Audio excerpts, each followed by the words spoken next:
Assalamu alaikum wa rahmatullahi wa barakatuh. There are many du'as mentioned throughout the Quran. Du'a is a prophet who asked for Allah's help and mercy when the world turned against them. But what are these du'as, and what situation did these prophets face to have made them? لا إله إلا أنت سبحانك إني كنت من الظالمين. Prophet Yunus. Prophet Yunus alayhi salam was given the responsibility of preaching Islam to the people of Nineveh. As any prophet does, he preached every day and tried to fulfill his responsibility. However, his people were stubborn, and this angered him. He felt as if it were a lost cause. Prophet Yunus alayhi salam decided to leave his city. While he was on a boat on the way to a new place, a great storm began. The people on the boat decided there were too many people on board and that someone needed to be thrown off. They cast lots to decide who it should be. Every time they cast the lots, only Prophet Yunus's name appeared. At last, he was thrown off the boat and a whale swallowed him. He was in complete darkness. Prophet Yunus alayhi salam realized that this was from Allah and that he shouldn't have left his city without the permission of Allah. He called out to Allah in the darkness. In another surah, Allah subhanahu wa ta'ala said that if Prophet Yunus hadn't repented, he would still be in the darkness of the whale's belly. إذ نادى ربه رب لا تذرني فردا وأنت خير الوارثين. Prophet Zakaria. Prophet Zakaria alayhi salam reached old age. He and his wife had no children. He once walked into Maryam's room to find her alayhi salam eating grapes in a season in which they were not available. He asked her how she got the fruit, to which she answered that Allah gives whatever He wills to whoever He wills.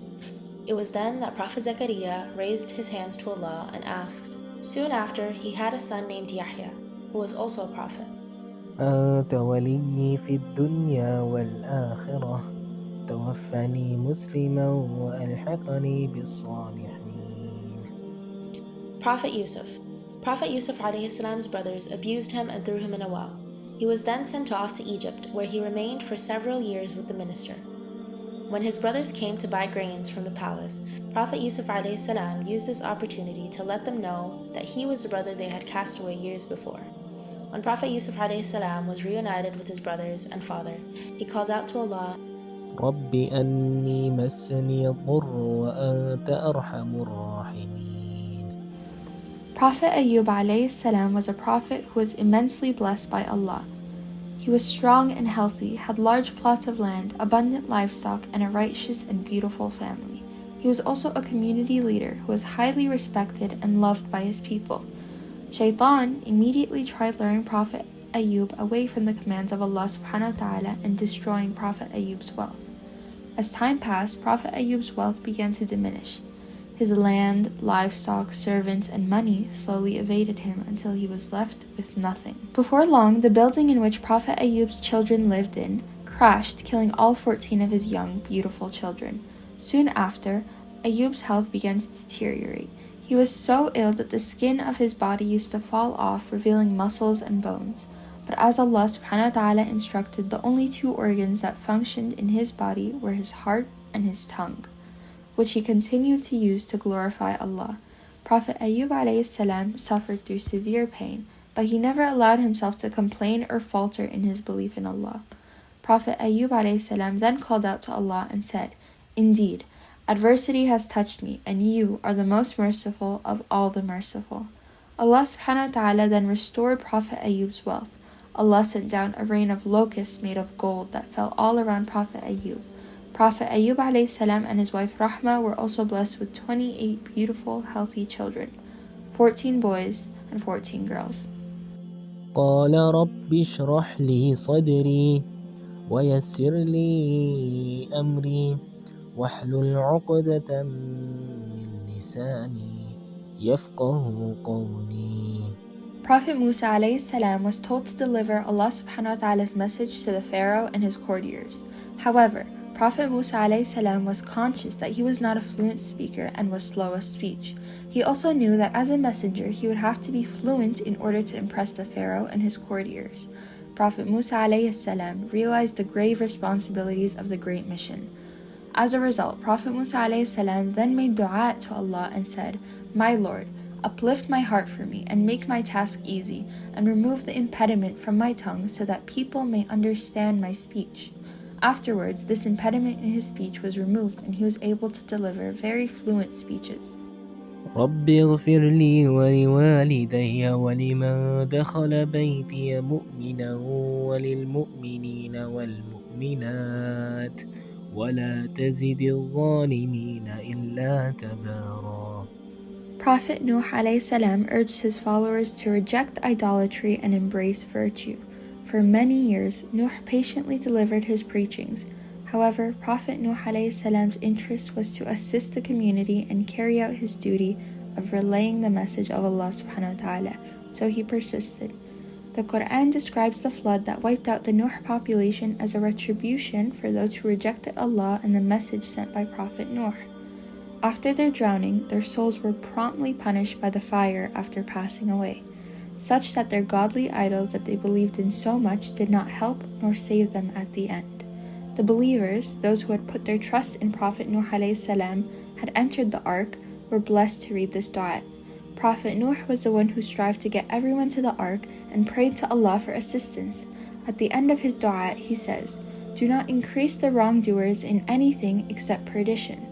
He wants the number of disbelievers who will be sent to hell to not grow, and for the believers to stay in repentance.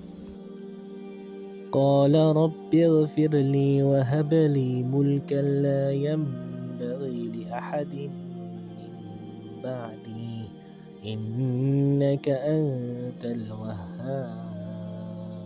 As Prophet Dawood, his father passed down the role as a king down to Prophet Suleiman and inherited his throne. Suleiman constructed the Dome of the Rock in Jerusalem as part of his role as Allah's prophet. From there, Suleiman and his followers traveled to Mecca for the pilgrimage. Allah fulfilled Suleiman's request and granted upon him a number of miracles, including the power to control the jinns under his, to interact with animals, and control the winds. In this dua, he is trying to prove that he would never let the work of his kingdom to get in the way of his devotion, and ask Allah to grant him a kingdom that is greater than all other kingdoms, so that he can push himself and demonstrate even greater loyalty to him. الذين قال لهم الناس إن الناس قد جمعوا لكم فاخشوهم فزادهم إيمانا وقالوا حسبنا الله ونعم الوكيل.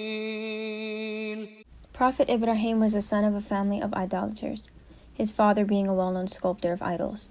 From a young age, Ibrahim a.s. was blessed by Allah's knowledge, feeling in his heart that the idols were not truly gods.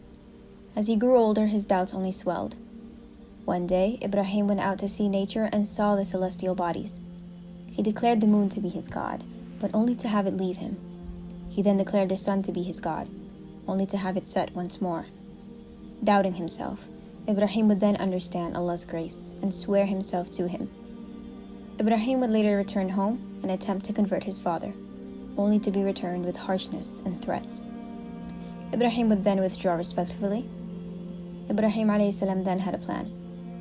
He awaited an upcoming celebration that would have the city empty. On the day of the celebration, he took a sharp axe and destroyed the numerous idols, save for the largest among them. He hung the axe upon its shoulder and left. When the people returned, they were outraged by the destroyed idols, demanding to know who did this. It was soon found out that Ibrahim a.s. had done it, as he had been recently inviting people to Islam. When they asked Ibrahim why he had done this, he told them to ask their gods, as he was the one who did this. The people replied that the idols could not speak or move, so it could not have destroyed the other idols. Ibrahim tried to argue the folly in worshipping something that couldn't even speak, but their arrogance prevented them from admitting the truth. They intended on punishing and executing Prophet Ibrahim in fire. Angel Jibreel would come to Ibrahim and ask him should he wish for something, only for Ibrahim to reply, Allah alone is sufficient, and He is the best protector. Shortly after, Ibrahim was thrown into the fire. But as Surah Anbiya states in Ayah 69, it was commanded that the fire be cool and gentle for Ibrahim. And so it was. This, mashallah, is a clear proof of Allah's mercy and gifts to those who follow the righteous path. قال رب انصرني على القوم المفسدين. Prophet Lut alayhi salam was raised by his uncle, Prophet Ibrahim alayhi salam. Prophet Ibrahim left Egypt accompanied by his nephew Lut. Together they traveled to spread Islam. During their migration to Palestine, it was revealed to Lut that he had been chosen the prophet and messenger for the people of Sodom.